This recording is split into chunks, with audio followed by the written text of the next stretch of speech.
Hello, friends. I want to apologize first that I haven't been doing my blog the last week or so. I had two back to back conferences last week, one on writing and one on artistry, trying to improve both. And it just so happened they were the same week, so there was lots of assignments to do, so that was my focus. But I wanted to share a couple thoughts with you this way. It's just faster and easier. A couple of days ago, somebody called me a lightning rod. And at first I wondered, like, what? But then I remembered on our little farmhouse where I grew up in, there was this skinny little piece of metal that was attached to the top of the roof. And then that metal was connected with a heavy cable that was connected to a ground rod that went deep into the ground. And most of the time, that little lightning rod didn't do anything. We forgot a lot of times that it was even there. It was just unnoticed.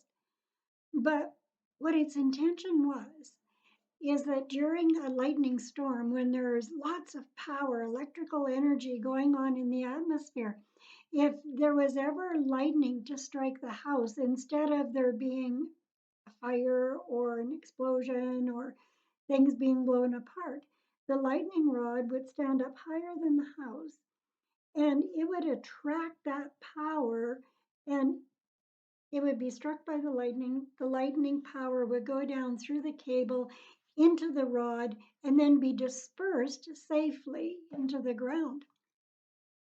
And I thought, yeah, isn't that what we all want to be? We want to be in position. We want to be ready and available so that when God's Spirit is moving, we can sense it and we can feel it and we can transfer that power in a safe way from Him down into the ground, the into our communities and into our churches and into the area where we are passionate about. We always call lightning free nitrogen on the farm because when the lightning would strike, it would actually put nitrogen into the soil that would then help crops to grow.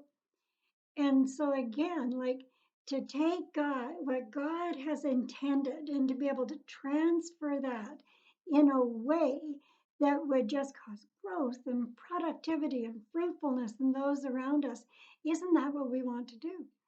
And so I guess my prayer is for me that I really would be, and that you too would desire to be a lightning rod, that you would be sensitive and in position and ready for when God's Spirit moves to be able to transfer the power of that Spirit into our homes and our churches and our communities and ministries and those places where we care most deeply about.